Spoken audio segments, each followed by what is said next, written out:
Hello everyone. Before we start, make sure to like and subscribe to the channel, and leave a comment with where you're from and what time you're watching. That way, YouTube will keep showing you stories just like this one. Now, let's begin. 23 years on the force and I thought I'd seen everything. Bodies in dumpsters, gang shootings, domestic violence cases that made your skin crawl.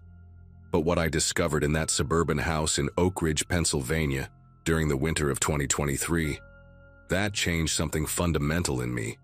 The case started simple enough, just another accidental death report that landed on my desk on a cold Monday morning in February. Mrs. Eleanor Hoffman, 74, had fallen down the stairs in her own home. The responding officers noted nothing suspicious, just an elderly woman who'd lost her footing on carpeted steps. Her grandson, a quiet kid named Lucas, had found her at the bottom of the staircase when he came home from school. He was 17, skinny as a rail, with these pale gray eyes that never quite met yours when he talked. I remember driving out to the Hoffman residence that first time, thinking it would be routine paperwork. The house sat on Maple Street, one of those cookie-cutter colonials built in the 90s with beige siding and a two-car garage. Nothing special about it except for the basketball hoop in the driveway that looked like it hadn't been used in years. Lucas answered the door wearing a Penn State hoodie that swallowed his thin frame. He led me through the house to where it happened, explaining in this flat, measured voice how he'd found his grandmother. The way he described it was strange. Not upset or shocked, just clinical, like he was reading from a grocery list. He pointed to the exact spot where her head had hit the banister, mentioned the specific angle of her body, even noted that her left slipper had come off and landed 3 feet away. Most kids his age would be a mess after finding a loved one like that. But Lucas? He was taking mental notes. 3 weeks later, I was back at the same house. This time, it was Lucas's older sister, Megan. 21 years old, home from college for spring break, found dead in her bedroom. Electrocution. The initial report said she'd been using a hairdryer near a small puddle of water from a knocked-over glass on her dresser. Freak accident, everyone said. Lightning doesn't strike twice, except when it does. I found Lucas in the living room, sitting on the couch with his parents. His mother, Diane, was sobbing into his father's shoulder while Lucas stared at the wall, picking at a loose thread on his jeans. When I asked him about finding Megan, he tilted his head slightly and said, "The circuit breaker didn't trip. Isn't that weird?" That detail stuck with me. How many 17-year-olds would notice something like that in the middle of discovering their sister's body? The house felt different that second visit. Darker somehow, even though it was a bright afternoon in early March.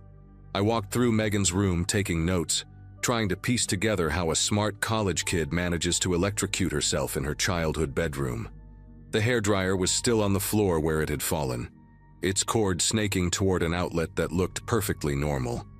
But Lucas was right. The breaker hadn't tripped. I made a note to have an electrician check the wiring. Mrs. Hoffman watched me from a family photo on Megan's desk, her kind eyes seeming to follow me around the room. Something was gnawing at me, that cop instinct you develop after years of seeing things that don't quite add up. 2 accidents in 3 weeks. Same house, same family, and the same kid finding both bodies calm as a cucumber each time. A week after Megan's funeral, I got the call that would turn this from a string of bad luck into a full-blown investigation. Mr. Hoffman, Robert, 48, construction foreman, was dead. Another fall, this time from a ladder in the garage while reaching for boxes on a high shelf. The ladder had collapsed, sending him headfirst into the concrete floor. Lucas had found him too, of course. When I arrived, the kid was sitting on the front steps, hands folded in his lap, watching the paramedics load his father's body into the ambulance. His mother was inside, sedated by a neighbor who happened to be a nurse. I sat down next to Lucas, and he looked at me with those unsettling gray eyes. 3 accidents in a month, he said quietly. What are the odds? The question sent ice through my veins. Not because he asked it, but because of how he asked it, like he already knew the answer. I spent hours in that garage photographing every angle, measuring distances, examining that ladder like it held the secrets of the universe. It was a good ladder, sturdy aluminum, the kind construction workers trust their lives to every day. But the safety locks, those little spring-loaded mechanisms that keep the ladder from collapsing, they were gone. Not broken, not worn out. Gone. Removed. Clean cuts where they should have been, like someone had taken tin snips to them. That's when I knew. This wasn't bad luck or a cursed house or whatever explanation people were whispering about at the grocery store. This was murder, dressed up in the clothing of accidents, and I had a pretty good idea who the designer was. The investigation kicked into high gear after that. I brought in a forensics team to go over the house with a fine tooth comb. We found things that made my skin crawl. The carpet at the top of the stairs where Mrs. Hoffman fell. Someone had carefully loosened the tacking strips, just enough to create a trip hazard, but not enough to be obvious. In Megan's room, we discovered the ground fault circuit interrupter on the outlet had been disabled, a simple modification that would prevent the safety mechanism from cutting power during an electrical fault. Someone had been doing their homework, learning just enough about household dangers to weaponize them. I pulled Lucas's internet history from the family computer and found searches dating back months, accidental death statistics, household electrical failures, ladder safety mechanisms, and dozens more. Each search corresponded to one of the deaths, studied and planned weeks in advance. But it was Lucas's school counselor, Mrs. Blackwood, who gave us the smoking gun. She came to the station on a Thursday afternoon, clutching a folder like it might explode. Inside were essays Lucas had written for her grief counseling sessions, supposedly to help him process the losses. Instead of grief, those pages contained detailed observations of each family member's routines, their vulnerabilities, their trust in him. One line still haunts me. Grandma always holds the railing with her right hand, but she leads with her left foot. This creates an imbalance on the third step. Written 2 weeks before Eleanor Hoffman died. Mrs. Blackwood's hands trembled as she showed me Lucas's sketches, not of happy memories or expressions of loss, but technical drawings, electrical diagrams, stress points on aluminum ladders, the anatomy of a fall. She'd been so disturbed that she'd broken confidentiality to bring them to us, probably saving Diane Hoffman's life in the process. We arrested Lucas that same evening. I'll never forget the moment we put the cuffs on him in his living room, while his mother watched in horror.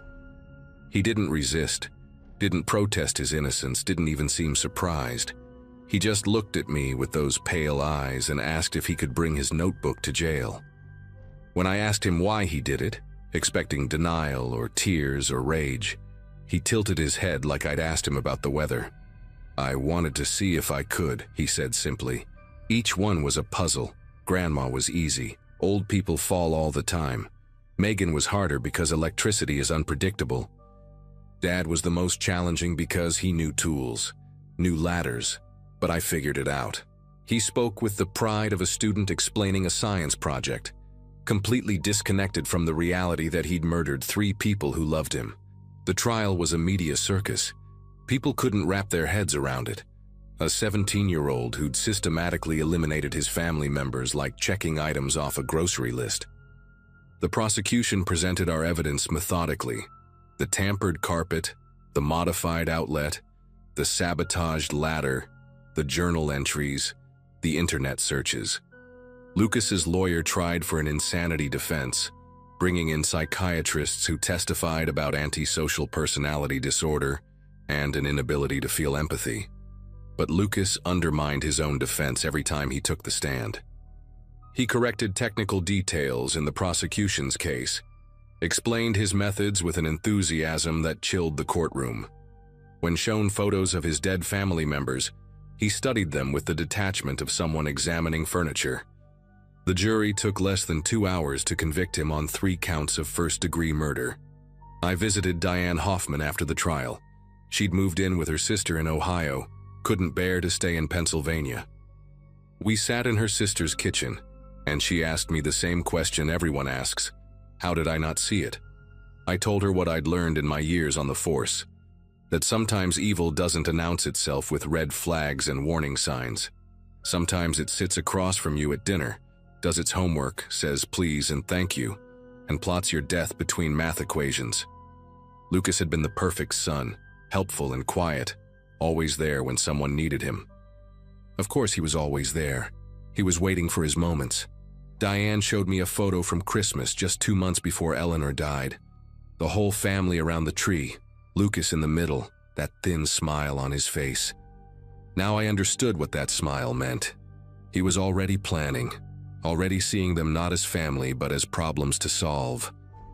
Lucas is serving life without parole at the state correctional facility. I heard from a guard there that he's a model prisoner, follows every rule, causes no trouble. He's taking college courses, excelling in engineering and physics. The guard mentioned something that sent chills down my spine. Lucas had requested permission to tutor other inmates in basic electrical work. The request was denied, obviously, but it shows he hasn't changed, hasn't learned remorse or empathy. He's just waiting, studying, probably running scenarios in his head. I retired 6 months after the case closed. 23 years of murder investigations, and it was a 17-year-old boy who finally made me hang up my badge. Not because of the violence, I'd seen worse, but because of the calculation, the patience, the complete absence of humanity in those gray eyes. Sometimes I drive past the Hoffman house on Maple Street.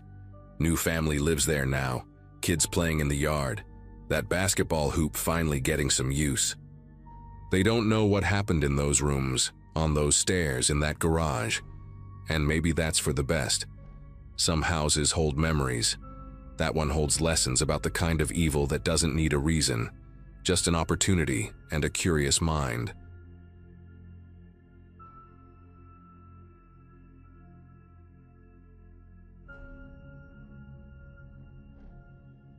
The autumn of 2018 was supposed to be my golden ticket. I'd just started my junior year at Whitmore Academy, one of those elite prep schools where tuition costs more than most people's yearly salary. My parents had sacrificed everything to get me there. Dad working double shifts at the hospital, Mom tutoring kids on weekends. Theater was my thing, my escape, and I'd finally landed the lead role in our fall production of Macbeth, Mr. D. Holloway had been directing plays at Whitmore for 23 years, and everyone said getting a lead in one of his productions practically guaranteed admission to Juilliard or Yale drama. That Thursday afternoon in October, when 4 of us stayed late for an intensive rehearsal session, I thought I was living my dream. I had no idea I was walking into a nightmare that would leave one of us in a coma and the rest of us changed forever. The Black Box Theater sat in the basement of the Performing Arts Building, a windowless cube painted entirely in matte black. Just me, Tyler Washington, Sophia Martinez, and Jamie Park, the core cast members who needed extra work on the murder scenes. Mr. Holloway had seemed more intense than usual that week, his gray hair disheveled, his movements jerky and unpredictable. He'd been drinking coffee from the same thermos all day, pacing the halls between classes, muttering about artistic truth and authentic violence. When he locked the theater door behind us at 4:30 p.m., sliding the heavy bolt into place, Tyler actually laughed. "Method acting immersion, Mr. H?" he joked, adjusting his varsity jacket. But Mr. Holloway didn't smile back. His eyes had this glassy, unfocused quality, pupils dilated despite the harsh stage lights. He reached into his leather satchel and pulled out something that made my breath catch. A Glock 19. The metal gleaming under the lights like a prop that had suddenly become terrifyingly real. "Nobody moves." His voice came out strange, like he was speaking through cotton. The gun wavered in his grip, but not enough to make any of us feel safe. Sophia's script fell from her hands, pages scattering across the black floor like dead leaves. Jamie took a step backward, bumping into one of the lighting stands. The metal pole crashed down and Mr. Holloway swung the gun toward the sound so fast we all flinched. "I said nobody moves!" Spit flew from his mouth. This wasn't the composed director who'd guided us through Shakespeare and Tennessee Williams for the past 2 years. This was someone else entirely, someone whose brain had been hijacked by whatever was coursing through his system. "We're going to rehearse Act 2, Scene 3, he said, wiping sweat from his forehead with his free hand. "The murder scene.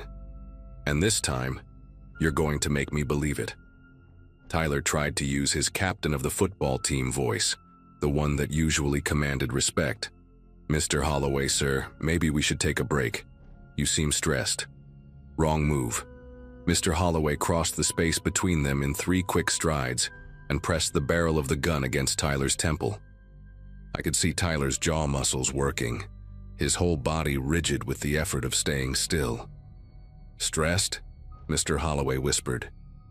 "You want to see stressed? 23 years of teaching ungrateful brats who think they understand passion, who think they can phone in a performance and still call themselves artists." He pulled back slightly, waving the gun at all of us. "Today you learn what real stakes feel like. Today, you stop pretending to feel fear, and you actually feel it. Now get in position for the scene, or I start making some casting changes."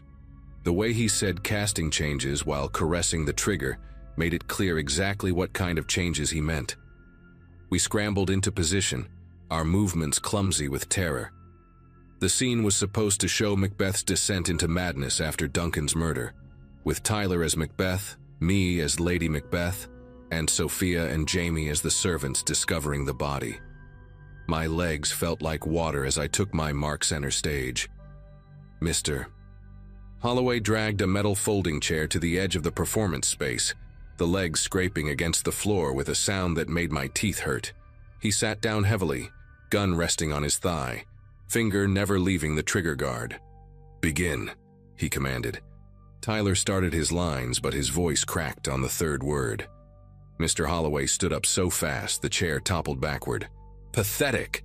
He fired a shot into the ceiling. The sound in that enclosed space was devastating. My ears rang and plastered dust rained down on us like snow. Sophia screamed, and Jamie dropped to his knees, covering his head. "Get up," Mr. Holloway said, eerily calm now. "Get up and do it again. And this time I want to see real anguish, real guilt, real madness." The next hour became a blur of attempted performances, each one interrupted by Mr. Holloway's increasingly violent outbursts. When Jamie stumbled over a line, Mr. Holloway threw his thermos at him, the metal container splitting Jamie's lip open. Blood dripped onto his white shirt, creating a pattern that looked disturbingly appropriate for the murder scene. When Sophia's voice shook too much during her discovery of the body, he made her crawl across the floor while he counted down from 10, promising to shoot if she didn't reach the opposite wall in time. She made it with 2 seconds to spare, her palms scraped raw from the textured floor. But it was when I forgot my blocking and moved stage left instead of stage right that things went from terrifying to catastrophic. Mr. Holloway grabbed a handful of my hair and yanked me backward. "You think this is a game?" He hissed in my ear, his breath hot and sour with whatever chemicals were destroying his mind. "You think you can just mark through it like every other rehearsal?" He shoved me toward Tyler. "Hit her. Make me believe the violence. Make me believe you're capable of murder." Tyler's face went pale. We'd done stage combat before, carefully choreographed moves that looked real but never made actual contact. This was different. Mr. Holloway wanted real violence, real pain. "I won't do it," Tyler said, his voice steady despite the gun now pointed at his chest. Mr. Holloway's laugh was high and unhinged. "Then I'll give you some motivation." He swung the gun toward Sophia, who was huddled near the light board. "Every second you refuse, I get closer to pulling this trigger." He started counting. 1 Mississippi, 2 Mississippi. Tyler looked at me, his eyes full of apology, and I gave him the slightest nod. Better a slap from Tyler than a bullet from Mr. Holloway. But when Tyler's palm connected with my cheek barely more than a tap, Mr. Holloway exploded. "That's not violence! That's not passion!" He rushed at Tyler, pistol whipping him across the face. Tyler went down hard, blood streaming from a gash above his eyebrow. That's when something shifted in the room. I could see it in Jamie's eyes, in the way Sophia's terror morphed into something harder, more calculating. We'd been victims for over an hour, but now, with Tyler bleeding on the floor and Mr. Holloway standing over him, ranting about artistic integrity while waving a loaded weapon, we realized something crucial. There were 4 of us, and 1 of him. He was high, unstable, his reflexes compromised by whatever cocktail of drugs was frying his synapses. If we were going to survive this, we had to stop being actors and start being fighters. Jamie was the first to move. While Mr. Holloway fixated on Tyler, Jamie quietly picked up one of the wooden rehearsal swords from the prop table. Not sharp, but solid oak, heavy enough to do damage. Sophia eased herself behind the lighting board, her fingers finding the master switch. I helped Tyler sit up, whispering in his ear to be ready. We didn't have a plan exactly, just a shared understanding that passed between us in glances and tiny gestures. We were done being directed. Mr. Holloway must have sensed the shift in energy because he spun around, eyes wild, gun sweeping the room.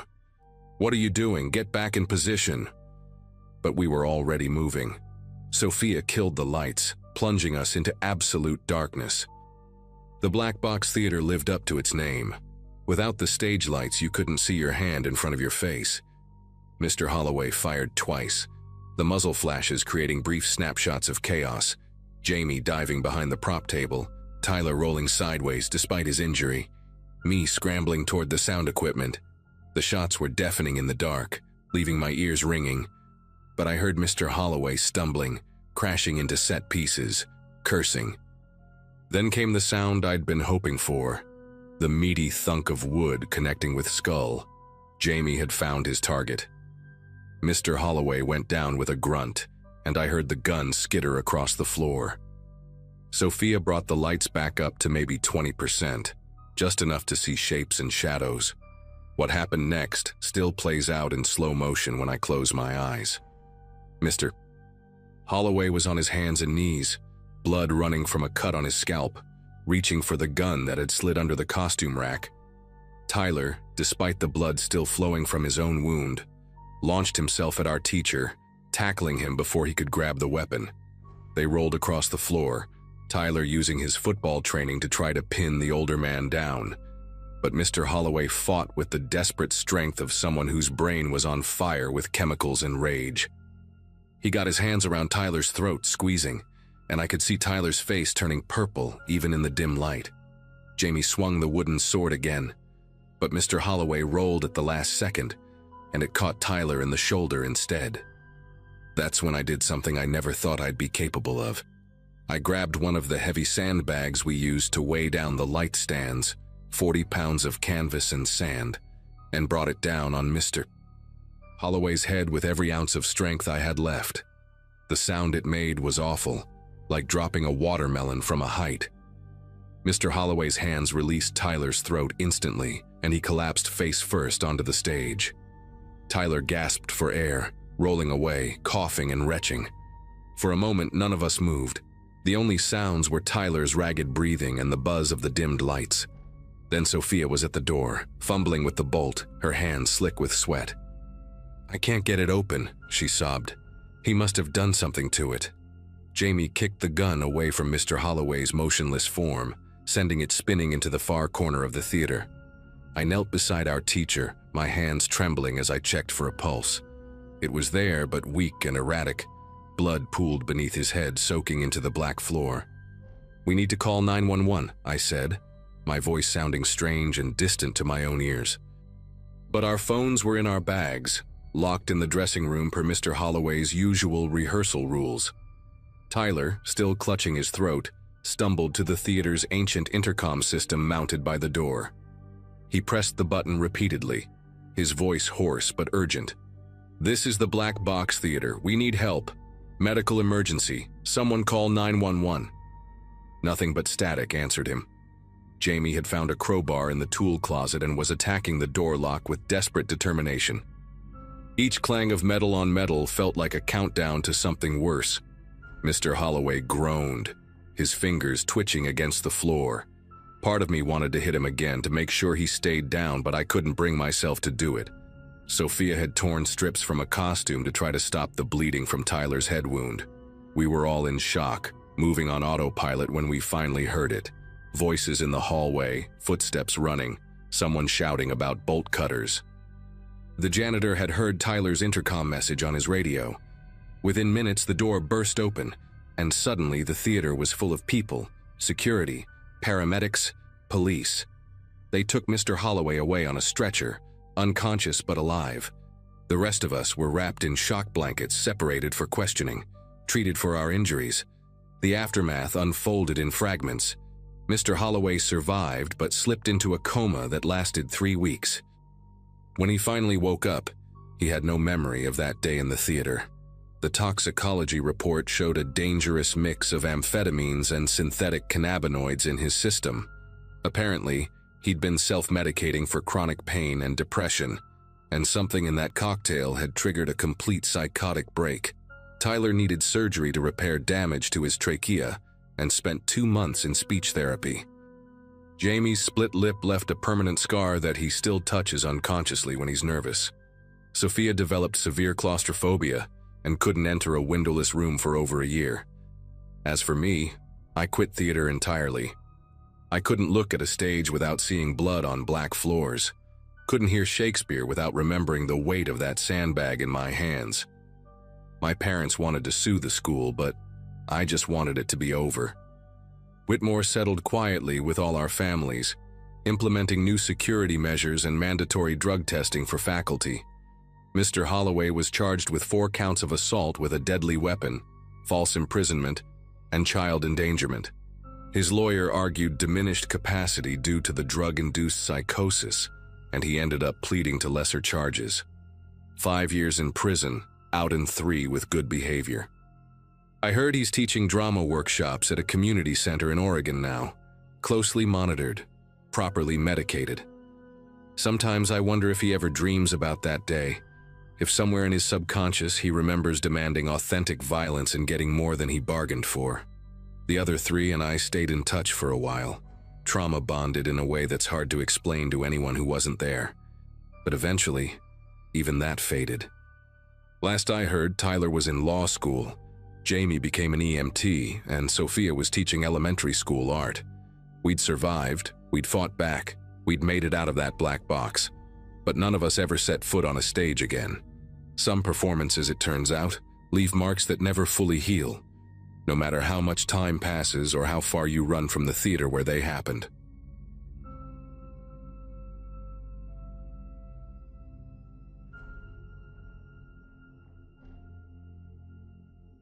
I was working as a graphic designer at a small agency in Charlotte when everything went down. It was early September 2022, and I'd just moved into my first solo apartment after years of having roommates.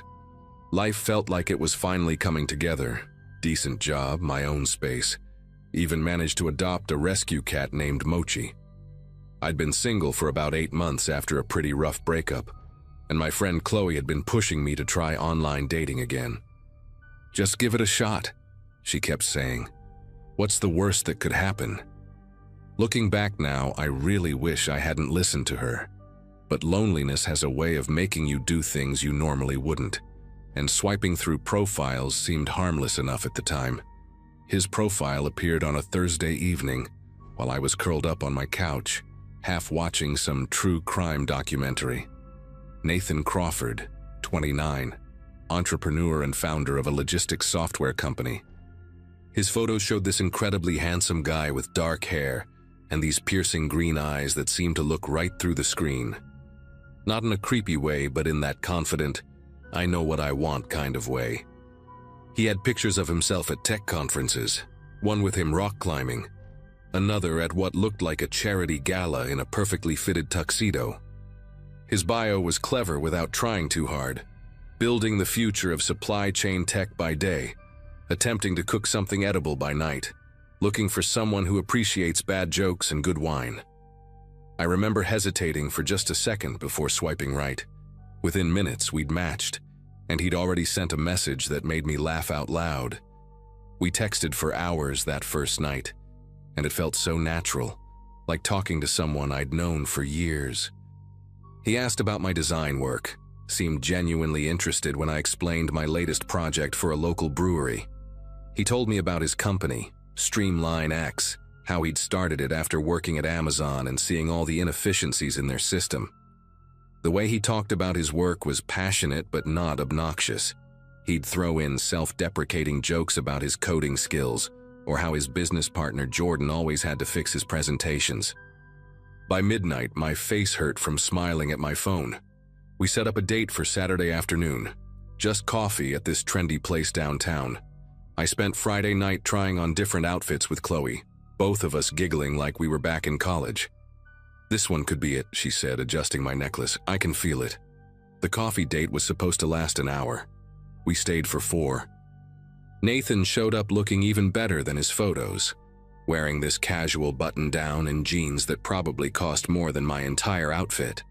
But he wore them like he'd thrown them on without thinking. He brought me a small succulent in a hand-painted pot, said he'd noticed I had plants in one of my photos and thought I might like it. We talked about everything, our families. He was from Colorado, youngest of 3 boys, our worst roommate stories, our favorite places to travel. He had this way of making you feel like you were the only person in the room, leaning in when you talked, remembering little details you'd mentioned. When the barista started stacking chairs around us, we realized we'd completely lost track of time. As we walked to our cars, he asked if he could see me again. "Tomorrow?" he suggested, and I didn't even pretend to think about it before saying yes. The next few weeks were like something out of a movie. Nathan would send flowers to my office. Not just roses, but these gorgeous exotic arrangements with birds of paradise and orchids. My coworkers started calling him Prince Charming, and honestly, that's what it felt like. He'd text me good morning every day at exactly 7:15, right before his early investor call. Dinners at restaurants I'd only seen on Instagram, surprise tickets to concerts, weekend trips to Asheville where we'd stay at these boutique hotels. But it wasn't just the expensive stuff. He'd show up at my apartment with takeout from my favorite Thai place after I'd had a rough day, or spend hours helping me brainstorm ideas for a difficult client. He even won over Mochi, who usually hated everyone. One night, about a month in, he told me he was falling for me. We were on his balcony. He had this stunning condo with a view of the skyline, and he just said it, simple and direct. "I know it's fast," he said, "but I've never felt this sure about anything." That's when the gifts started getting more elaborate. Designer handbags I'd mentioned liking in passing, jewelry that made me uncomfortable with how expensive it looked, plans for trips to places I'd only dreamed of visiting. He'd wave off my protests, saying his company had just closed a major deal with a Fortune 500 company. "Let me spoil you," he'd say, kissing my forehead. "I've been working nonstop for years to get to this point. Now I finally have someone worth sharing it with."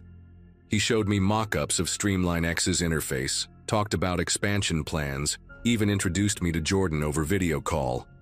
Though looking back, Jordan barely said 3 words and kept his camera at a weird angle where you couldn't really see his face. But I was so caught up in the whirlwind of it all, these little strange moments just slipped by. Nathan started talking about meeting my parents over Thanksgiving. Maybe spending Christmas in Vail with his family. He'd pull up real estate listings on his phone, asking what I thought about different neighborhoods, just for fun. But his eyes would get this serious look that made my heart race. The first real red flag came on a Wednesday morning in early November. I was at work, rushing to finish a presentation, when my credit card got declined trying to buy lunch. Weird, I thought. I'd just paid it off. When I checked my statement, there were 3 charges I didn't recognize, all from high-end electronics stores totaling almost $4,000. My heart started pounding as I called the bank, but while I was on hold, Nathan texted me, "Baby, I'm so sorry. I accidentally used your card instead of mine for the company equipment. Transferring the money back now." Relief washed over me. These things happen, right? He sent a screenshot of the transfer confirmation, and sure enough, the money appeared in my account the next day. He felt so bad about it, he surprised me with a spa weekend. But something made me save that screenshot, just in case. That tiny seed of doubt planted itself even as I tried to ignore it. Then came the night everything unraveled. It was a random Thursday, and Nathan had canceled our dinner plans last minute. Another emergency investor meeting. I decided to order Vietnamese food and have a night in with mochi. While waiting for delivery, I got bored and did something I'd never done before. I Googled Streamline X logistics software. Nothing came up. Not a website, not a LinkedIn page, not even a mention in any tech blogs. My mouth went dry. I tried different combinations. Streamline X Charlotte, Nathan Crawford Streamline X, Streamline X funding. Nothing. With shaking fingers, I reverse searched his profile photos. The rock climbing one popped up on a stock photo site. The conference photo belonged to someone named Adrian Petrov. The charity gala picture was from a dentist's Instagram in Miami. I sat there staring at my laptop screen, feeling like the floor had disappeared beneath me. Who the hell had I been dating for the past 2 months? I spent the next 3 hours in a research spiral that made me physically sick. Using what I knew about him, his phone number, the few personal details he'd shared, I found more inconsistencies. The Colorado address he'd mentioned didn't exist. The brothers he talked about, the college he claimed to attend, even the name of his supposed dog from childhood, all lies. But then I found something that made everything else pale in comparison. On a forum for romance scam victims, there was a post from 8 months ago. A woman named Jessica from Atlanta described meeting a tech entrepreneur named Blake Summers, who looked exactly like Nathan. Same photos, similar company story, same pattern of expensive gifts and grand promises. She'd lost $30,000 before discovering the truth. Another comment mentioned someone called Ryan Foster in Dallas. Same guy, different name. My Vietnamese food sat untouched on the counter as I read story after story. The man I thought I knew had been doing this for years, changing names and cities like costumes. The worst part was finding Brianna's story. She'd dated him under the name Christopher Lang in Nashville just last year. Unlike the others who lost money, Brianna had confronted him when she discovered his real identity. She'd arranged to meet him at a public restaurant, planning to end things safely. But he must have suspected something because her coffee tasted strange, and the next thing she remembered was waking up in her car 12 hours later with no memory of how she got there. The hospital found traces of Rohypnol in her system. She'd filed a police report, but he'd vanished. Reading her words, I felt ice spreading through my chest. This wasn't just some con artist taking money. This was someone dangerous. I looked at the designer purse he'd given me sitting on my counter, and it suddenly looked sinister, like evidence of something terrible. My phone buzzed. Nathan. Missing you tonight, beautiful. Can't wait to see you tomorrow. I stared at the message, realizing I was supposed to go to his condo the next evening. The thought of being alone with him now made me want to throw up. I didn't sleep that night. Instead, I contacted every woman from the forum who'd left an email address, and by morning I had a group chat with 4 victims. They shared screenshots, photos, voice messages, all proof that Nathan Crawford was actually someone named Trevor Constantine, a 34-year-old con artist with warrants in 3 states. The FBI had a file on him, but he was slippery, always moving before they could catch up. One woman, Marie from Houston, had hired a private investigator who discovered Trevor had at least 12 known aliases and had stolen over $400,000 from women across the country. But money wasn't his only goal. He got off on the control, the manipulation. Marie sent me a recording she'd secretly made during their last conversation, and hearing that familiar voice talking about teaching her a lesson for snooping around made bile rise in my throat. We formulated a plan together. I would ghost him completely. No explanation, no confrontation, just disappear. Block him everywhere, change my locks, alert building security. The other women had learned the hard way that confronting him only made things worse. But Trevor wasn't someone who accepted being ignored. When I didn't respond to his texts that Friday, they escalated from sweet to concerned to angry. By Saturday, he was calling from different numbers, leaving voicemails that alternated between tearful apologies for whatever he'd done wrong and cold threats about how I'd regret treating him this way. He showed up at my office on Monday, all charm with the receptionist claiming to be my fiancé with a surprise. Thank God I'd warned them, and security escorted him out. That's when I found the AirTag hidden in the lining of that designer purse. He'd been tracking me the whole time. The police said without concrete proof of a crime, their hands were tied. The credit card fraud? He'd returned the money.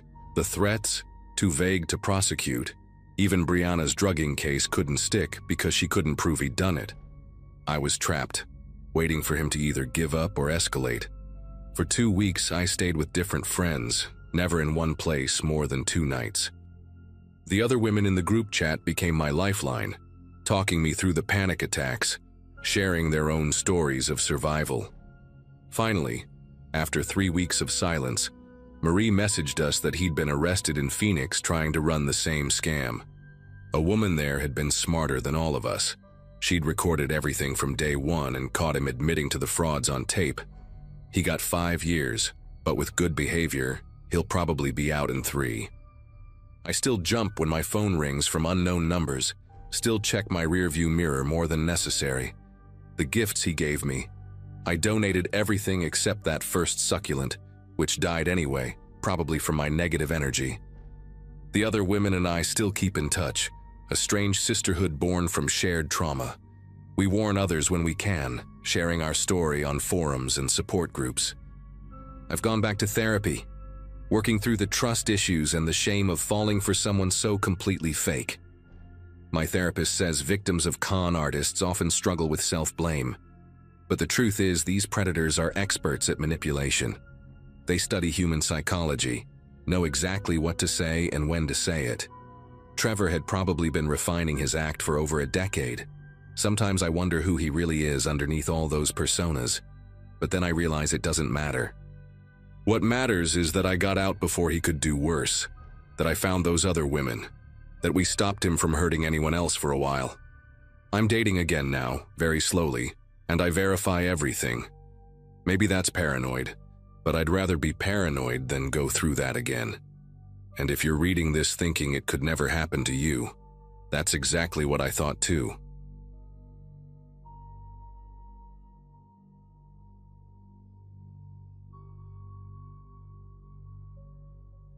Working at a mid-sized marketing firm in Cincinnati was supposed to be my dream job.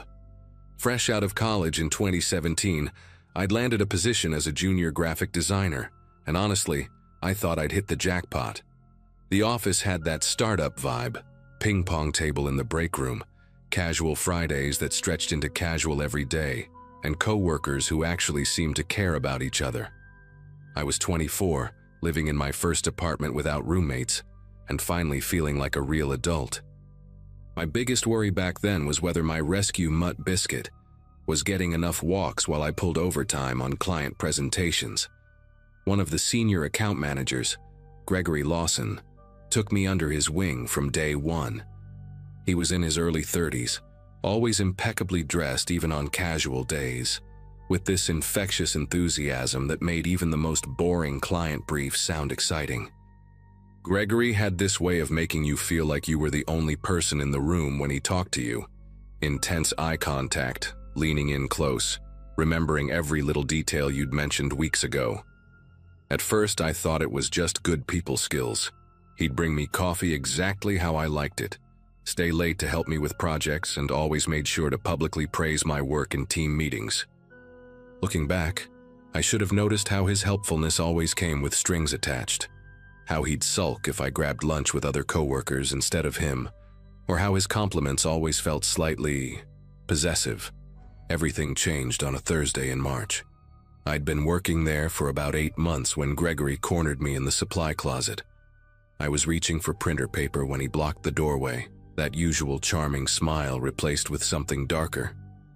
He started saying how I owed him for all his mentoring, how I'd been leading him on by accepting his help. When I tried to squeeze past him, he grabbed my wrist, not hard enough to leave marks, but firm enough to make his point. The smell of his cologne, which I'd once found pleasant, suddenly made me nauseous. I managed to pull away and told him we should keep things professional. The look he gave me then, it was like watching a mask slip off. Pure rage flashed across his face before he smoothed his features back into that practiced smile and said, "Of course, I must have misread the situation." I reported the incident to HR the next morning. My supervisor, Janet, took it seriously. She had me write out a detailed statement, and they pulled the security footage from that hallway. Turns out I wasn't the first person to complain about Gregory. 2 former interns had filed similar reports that somehow never went anywhere. But with my statement and the video evidence, they finally had enough. By Monday, Gregory's desk was cleared out, and we received a brief email stating he was no longer with the company. I thought that would be the end of it. I thought I could just move on with my life and forget about the whole uncomfortable situation. God, I was naive. The first email arrived exactly 2 weeks after Gregory's termination.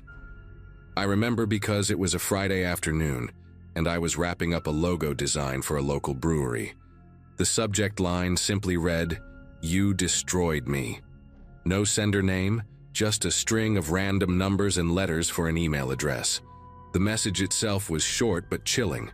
"You think you won? You ruined my career, my reputation, my entire life.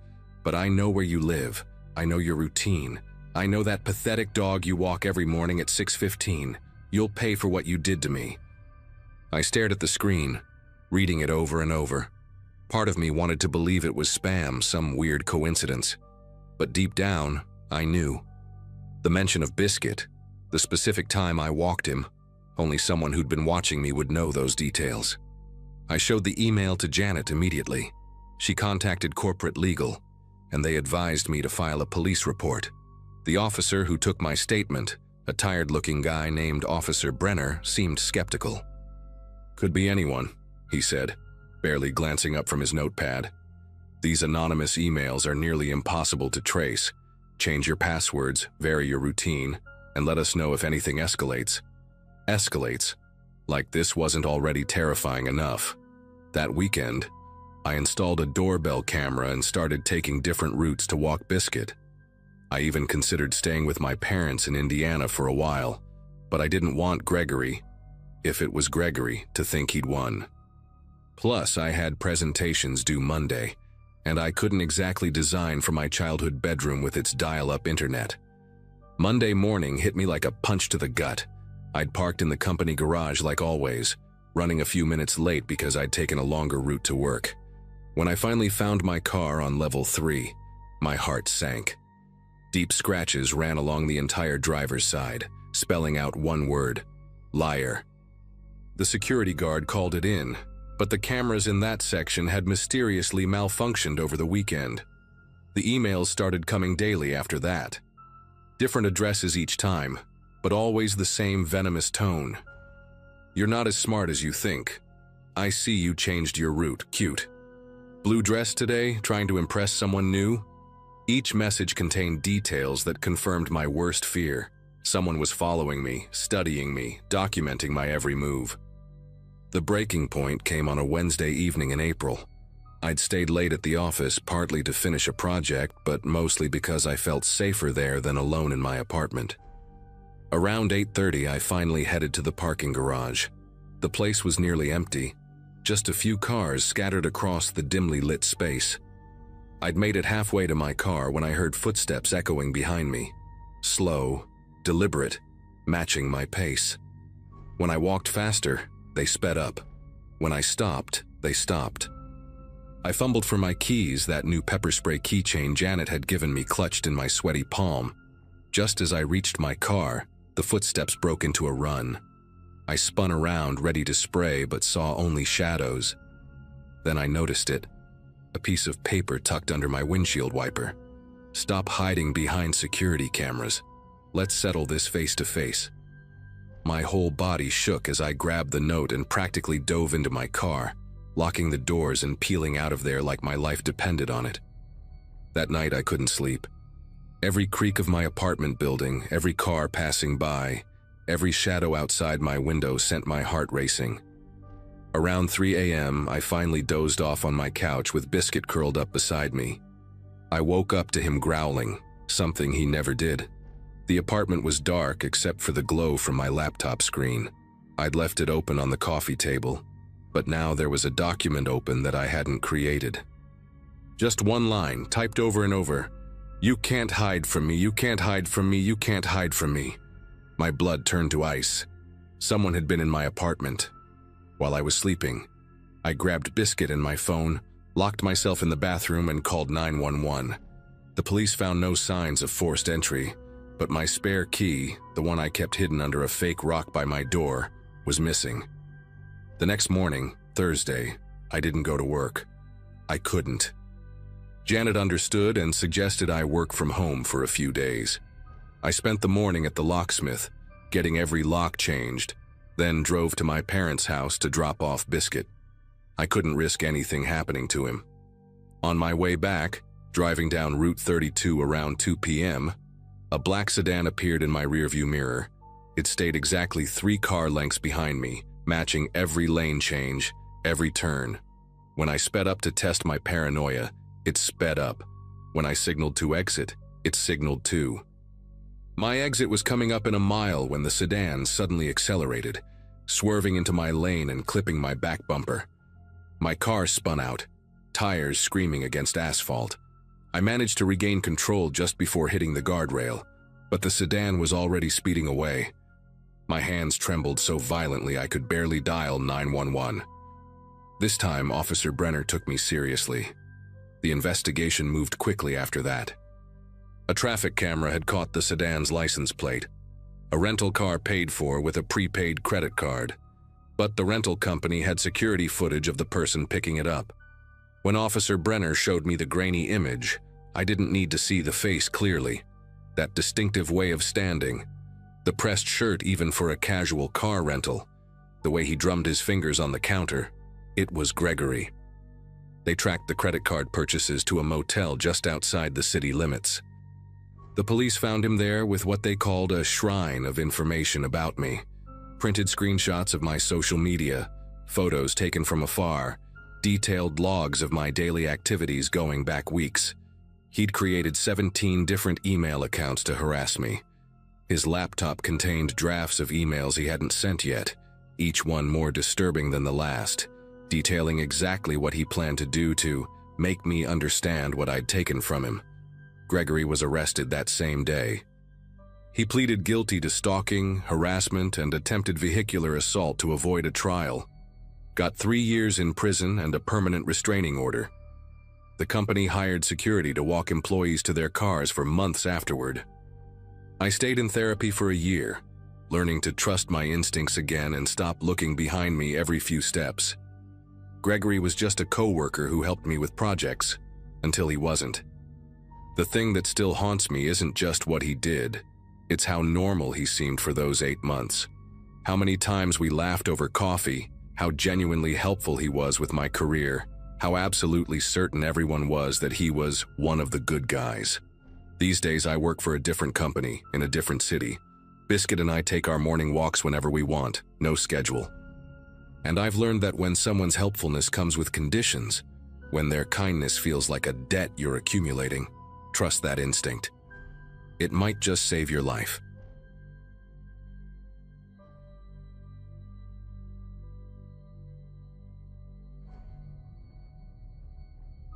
My brother Cameron had always been different, but that weekend at the Airbnb changed everything. I'm a nurse at a small clinic in Reno, Nevada, and I've seen my share of disturbing things, but nothing prepared me for what happened during what was supposed to be a peaceful family getaway. Cameron was 21, still living with our parents after dropping out of community college. He spent most of his time in the basement, glued to his laptop, watching medical documentaries on repeat. Mom thought he was just going through a phase, maybe considering medical school. Dad was less optimistic but figured a change of scenery might help snap him out of whatever funk he'd fallen into. The rental property sat 3 hours north of Reno, nestled in the mountains near a town barely big enough to have its own gas station. The photos online showed a beautiful cabin with floor-to-ceiling windows and a converted garage that the owners had transformed into a game room. For $200 a night, it seemed like a steal for a place that could accommodate 8 people. Cameron barely reacted when we told him about the trip, just gave a slight nod and returned to his screen. I caught a glimpse of what he was watching, some graphic surgery footage that made even me, with my medical background, feel queasy. We arrived on a Friday afternoon in late July. The cabin exceeded expectations, rustic but modern, surrounded by towering pines that blocked out most of the neighboring properties. Cameron actually seemed interested when he discovered the garage game room had been set up like a workshop, with a long metal table and overhead lighting that reminded me of an operating room. While Mom and Dad unpacked groceries, I watched him run his fingers along the table's surface, measuring distances with his hands, mumbling calculations under his breath. He'd brought a duffel bag that seemed oddly heavy, which he immediately stashed in the corner of the garage before anyone could ask about it. That first night passed without incident. We grilled steaks on the deck, played board games, even got Cameron to join us for a few rounds of cards. He kept excusing himself to check on something in the garage, claiming he'd seen mice and wanted to make sure they weren't getting into our food supplies. Dad joked that Cameron was finally showing some practical initiative. Around 11, my parents decided to drive into town to check out the local bar. Apparently, they had live music on weekends. They asked if Cameron and I wanted to join, but we both declined. I was exhausted from a long week of shifts, and Cameron said he had a headache. 20 minutes after they left, I heard strange noises coming from the garage. At first, I thought maybe he'd turned on the TV in there, but the sounds were too irregular. Metallic clinks followed by a low whimpering that made my skin prickle. I knocked on the garage door, but Cameron didn't answer. When I tried the handle, it was locked from the inside. Through the small window, I could see him hunched over the metal table, wearing what looked like dish gloves and one of my surgical masks he must have taken from my work bag. The overhead lights cast harsh shadows, and I could make out something small and dark on the table. Then I heard it clearly, a dog's pained yelp. I pounded on the door, screaming his name, threatening to call the police if he didn't open up immediately. The door finally swung open, and the smell hit me first. That distinctive copper scent of blood mixed with something chemical, like cleaning solution. Cameron stood there in a plastic apron splattered with dark stains, his eyes bright with an excitement I'd never seen before. On the table behind him lay a medium-sized mutt, its gray fur matted with blood, breathing shallow and rapid. He'd made precise incisions along its abdomen, the skin pulled back and pinned like I'd seen in anatomy textbooks. "I fixed him," Cameron said, his voice eerily calm. He had something wrong inside. I could tell by the way he walked when I gave him the hamburger. My nursing instincts kicked in, and I rushed to the poor animal, but I could see it was too late. Whatever Cameron had done, the damage was catastrophic. I wanted to scream at him, to shake him until he understood what he'd done, but the look in his eyes stopped me cold. There was no remorse, no recognition that he'd done something horrible. Just pure fascination as he watched the dog's labored breathing. I grabbed my phone to call 911, but Cameron moved faster than I'd ever seen him move, knocking it from my hand. "You can't," he said, gripping my wrist with surprising strength. "They won't understand. I'm getting better at this. I've been practicing." That's when I noticed his duffel bag was open, and inside I could see rolls of surgical instruments, bottles of veterinary anesthetic, and what looked like anatomy diagrams he'd drawn himself. The sound of our parents' car pulling into the driveway broke the spell. Cameron's grip loosened, and I yanked my arm away, backing toward the door. "Clean this up," I hissed, my voice shaking. "Clean it up right now, or I swear to God, Cameron." He nodded slowly, that unsettling brightness never leaving his eyes. I stumbled out of the garage and met our parents at the front door, forcing a smile and claiming I was heading to bed with a migraine. Mom fussed over me. Dad made jokes about the local band being terrible, and all the while I could hear Cameron moving around in the garage, the sound of plastic rustling and water running. I lay awake until dawn, my door locked, jumping at every creak in the house. The next morning, I found the garage spotless. The metal table gleamed under the fluorescent lights, smelling strongly of bleach. Cameron sat at the kitchen table eating cereal like nothing had happened, chatting with Dad about football scores. I pulled Mom aside while they talked, but before I could get the words out, Cameron appeared at my shoulder. "I buried it," he whispered, just loud enough for me to hear. "Behind the tool shed, nobody will find it." His breath smelled like mint toothpaste, but underneath I caught something else, that same chemical smell from the night before. Mom asked if everything was all right, and I found myself nodding, unable to form words with Cameron's steady gaze boring into me. Dad suggested a hike after breakfast, one of those family bonding activities he always pushed when we were together. Cameron volunteered to stay behind, claiming he felt queasy from something he ate. I should have insisted we all stay together. I should have found a way to get us out of that cabin right then. Instead, I let myself believe that maybe I'd overreacted, that maybe the shock of seeing what he'd done had finally gotten through to him. We left around 10 in the morning for a trail that would take us 3 hours round trip. When we returned, Dad's car was gone from the driveway. Mom called out for Cameron as we entered the house, but only silence answered. His bedroom was empty, bed still made. The garage door stood slightly ajar. Inside the garage, we found Cameron's laptop open on the metal table, playing a video on loop. The timestamp showed it was recorded that morning, just minutes after we'd left for our hike. In the grainy footage, Cameron spoke directly to the camera, explaining in that same calm voice how he'd been practicing for months, how the bullying in high school had taught him that people were just biological machines that could be taken apart and understood. Behind him on the table lay surgical instruments arranged with obsessive precision. The video cut to black, then resumed with Cameron filming the driveway as Dad's car pulled up. "Subject presented itself," Cameron's voice narrated. "Male, approximately 55 years old, showing signs of lower back distress. Intervention necessary." The screen went dark again. Mom's scream brought me back to reality. We called the police immediately.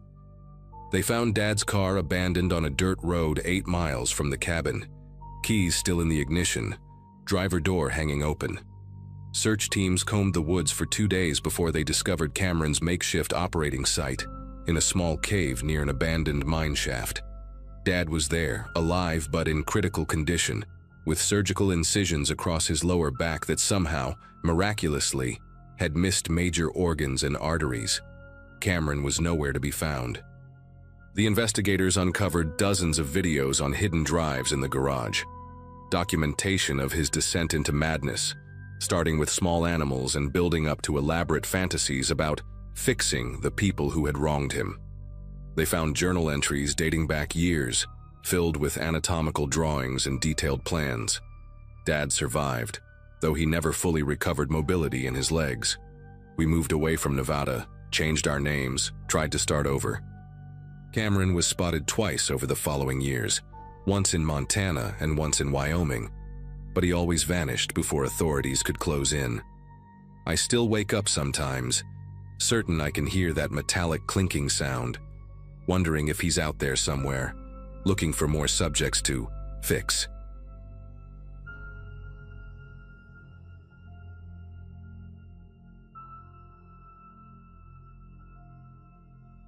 The night this happened, I was finishing up a long shift at a pet clinic just outside Roanoke, Virginia. I was working as a tech assistant back then, mostly dealing with emergencies and late-night drop-offs, so my hours were all over the place. That night had been especially rough. 2 surgeries back-to-back and a dog that didn't make it. I hadn't eaten since lunchtime, and by the time I clocked out, the only place still open nearby was this 24-hour diner tucked between a tire shop and a liquor store. It had those buzzing neon signs that flicker like they're half asleep, and a handful of booths that always seem too sticky no matter how much they're wiped down. I sat at a booth by the window, where the light hit the glass just right to show all the grease smudges. There were 2 guys at the counter talking low over coffee, and 1 waitress with heavy eyeliner scribbling on a notepad. I ordered a grilled cheese and fries, comfort food, nothing complicated. I remember scrolling through my phone, zoning out, when I caught someone standing by the door out of the corner of my eye. He didn't come in right away, just stood there, backlit by the sign outside, like he was trying to decide whether or not to enter. Then, without looking around, He walked straight toward my booth. He was wearing a tan jacket with a stain on the right sleeve and had this thick mustache that looked like something out of a 70s cop show. He stopped at my table and smiled like he'd been expecting me. "Claire?" he asked. I shook my head, said he had the wrong person. But he just chuckled, like I was playing coy, and sat down across from me without asking. "Come on, you don't have to pretend," he said, tapping 2 fingers on the table like he was waiting for a drink to show up. "It's been a long time since Fairview, huh?" I'd never been to Fairview in my life. I told him again that he had the wrong person, trying to keep my voice calm, but he leaned in, elbows on the table, and started asking me things, personal things. Stuff like where I was living now, whether I still had that little dog, if I was still seeing that guy with the pickup. I remember my throat getting dry because these weren't random questions. They were specific enough to feel real, even though none of them applied to me. I kept saying no, kept trying to signal the waitress, but she was in the back, and the guys at the counter hadn't noticed anything. That's when I decided I wasn't waiting around anymore. I needed to get out. I slid out of the booth without finishing my fries and told him I had to be somewhere. He didn't move at first, just sat there watching me with that same expression, like he knew something I didn't. I pushed the door open and stepped into the parking lot. The cold air hit me harder than I expected, and I remember thinking how quiet it suddenly felt out there. The diner was set back from the road a bit, and most of the nearby shops were closed, their windows dark. As I walked toward my car, I heard the door creak open behind me. I didn't look back, I just picked up my pace. My car was parked under one of those dim orange lights that flicker more than they actually help. I dug into my pocket for my keys, but my fingers weren't cooperating. That stupid panic where everything feels slower than it should. I heard footsteps now, clear as day. Crunching gravel. Not rushed. Steady. Like whoever it was didn't feel the need to run. I turned just enough to see him coming. Same jacket, same weird mustache, walking like he had all the time in the world. Before I could even get the key into the door, someone called out, loud, "Hey!" It was the cook from the diner. Big guy, bald, arms covered in faded tattoos. I hadn't even noticed him before, but there he was, walking fast across the lot toward us. The man in the jacket stopped dead, then took a step back like nothing had happened. "Is there a problem here?" the cook asked, looking straight at him. The guy didn't answer. Just gave this lazy shrug, said something like, "Thought she was someone else," and turned around. He didn't go back into the diner. He walked across the street and disappeared behind the liquor store. The cook stayed with me while I got in the car. He didn't ask questions, didn't try to make it into a thing, just said, "You need to be careful out here." I thanked him, still shaken, and sat there behind the wheel for a minute before driving off. I didn't go straight home. I drove around for a bit, made sure I wasn't being followed. I kept replaying the questions he asked, wondering if maybe he had confused me with someone for real. But the more I thought about it, the less it felt like a mistake. It felt rehearsed, like he'd done it before. The next morning, I couldn't shake it. I called the diner to thank the cook, his name was Daryl, and ended up telling him I was thinking of filing a report. He said I should, and that he'd back it up if needed. I went to the local police station that afternoon and gave them every detail I could remember, what he looked like, what he said, even the way he walked. The officer I spoke to didn't roll his eyes or brush it off, which surprised me a little. Instead, he asked me to wait, and brought someone else in, a detective. That's when I realized this wasn't just about me. Turns out there had been a string of similar incidents in the past couple months. Women, usually alone late at night, being approached by a man matching that same general description. Always a different name, always familiar questions. In 2 cases, the women made it to their cars, but the guy had followed them for miles. Another woman hadn't been so lucky. She'd been dragged behind a building near a gas station before a passerby scared him off. He was never caught. When they asked if I'd be willing to look at some photos, I said yes without hesitating. They showed me a lineup of mugshots, and I recognized him instantly. His name wasn't even close to what I expected. Earl Camden, early 50s, with a long list of arrests going back 2 decades. Mostly loitering, trespassing, harassment. Nothing that stuck long enough to keep him off the streets. But now they were taking it seriously. After my report and Daryl's statement, they managed to pull security footage from the diner's parking lot. It was grainy, but you could clearly see him following me out. That was enough for a warrant. A few days later, they picked him up behind a laundromat 3 towns over. I still don't know why he picked me that night, or what would have happened if Daryl hadn't stepped in. I never saw Earl again, and I hope I never do. But I changed a lot after that. I stopped going anywhere alone that late, even if it meant skipping dinner or driving farther. I started checking my surroundings in ways I hadn't before. I know some people might read this and think I got lucky, and maybe I did. But what scares me most is how ordinary it all felt at first. Just a quiet night, a greasy diner, and a stranger who acted like he knew my life better than I did.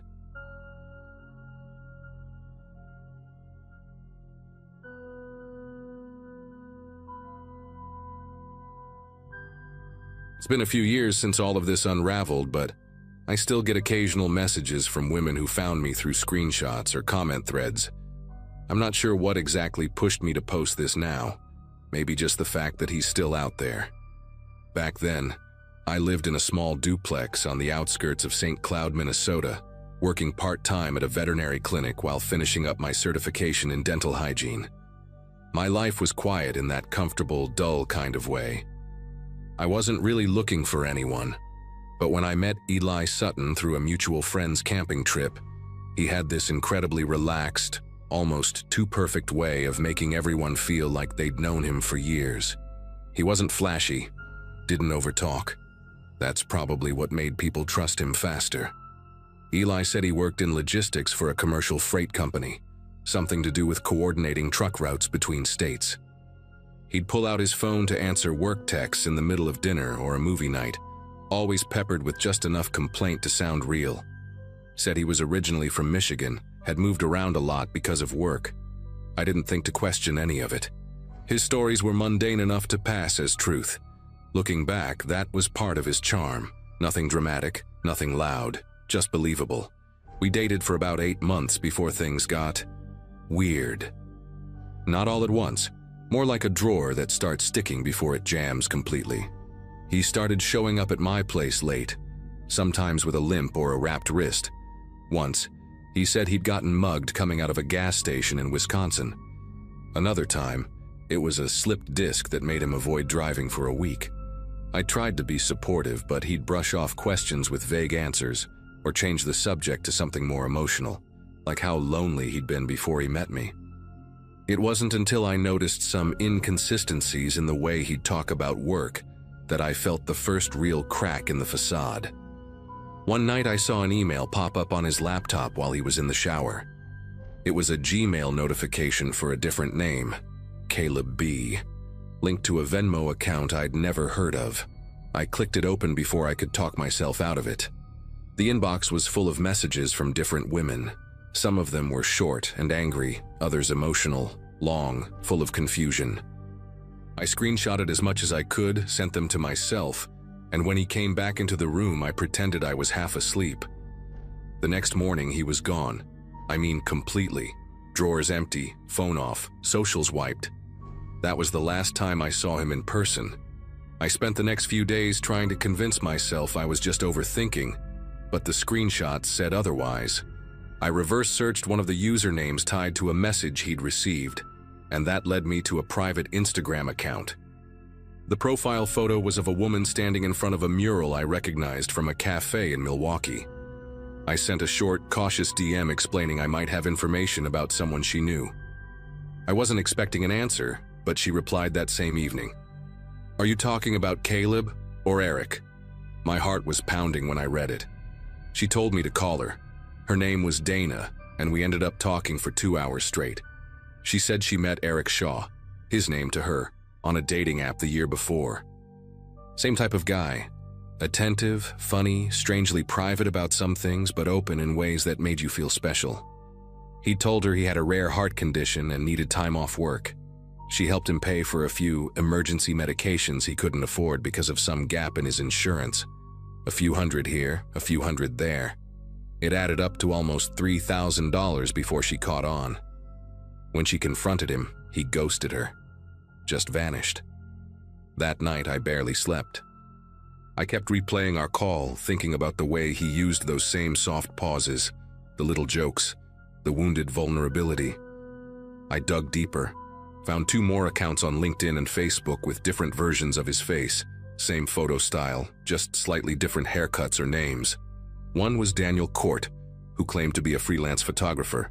Another was Micah Grant, listed as a startup consultant based in Chicago. I created a burner account and messaged both profiles. Unsurprisingly, neither responded. But the friend lists? That was a gold mine. I recognized at least 2 more women from the email screenshots. A week later, I got on a Zoom call with one of them, Erin, a high school English teacher from Iowa. She looked so tired when the camera turned on. Her story wasn't just sad, it was infuriating. She'd been in a long-distance relationship with Micah for almost a year. He'd told her he'd gotten a job offer in her city and convinced her to help him co-sign on a short-term lease while he finalized the paperwork. He never showed up. She's still paying the penalties for breaking the lease alone. Her words stuck with me. I think he studies people, like he figures out what kind of tragedy you'll fall for. At that point, I started keeping track of everything, not in some obsessive spreadsheet, but just in a notebook I kept by my bed. Every name, every detail, every lie that overlapped or contradicted the others. I wasn't trying to build a case exactly, but it felt like if I stopped, I'd lose my grip on what had actually happened to me. There were so many overlaps in the stories. Same jokes, same excuses, same vague childhood tales. I even found a pattern in the way he recycled job titles. Always something that sounded impressive but difficult to verify, like independent logistics consultant or remote systems analyst. Eventually, I filed a police report in my county, even though I knew it wouldn't go far. Dana and Aaron had done the same in their states, but since the money involved didn't hit some magic threshold, and since he used fake names for everything, there wasn't much they could do. One detective was honest with me and said, "Guys like this float. They vanish until they need something again." That line stayed with me. It made him sound like something parasitic, something half alive that just drifts until it finds another person soft enough to sink into. I took a long break from dating after that. I moved apartments, changed my number, nuked my old social accounts. Every now and then I still get messages from other women, some who found his face in old photos or Reddit threads, asking if I knew him as Jared or Noah or even Ellis. The answer is always yes, I know him. Not fully, not in the way you think you know a person when you love them, but I've seen enough pieces to know what he is. Someone who builds entire versions of himself based on what he thinks you need. Someone who doesn't just lie. He curates false lives like other people curate playlists. The last time I heard about him, he'd been spotted in a co-working space in Minneapolis under yet another name, Reed Carter. He was apparently pitching a new app to some freelancers. I didn't follow up. I didn't want to get pulled back in. The only reason I'm sharing this now is in case someone out there is Googling his latest alias in the middle of the night, confused and anxious, and trying to make sense of what just happened to them. If that's you, you're not crazy and you're not alone, just be careful. He knows how to make himself feel real.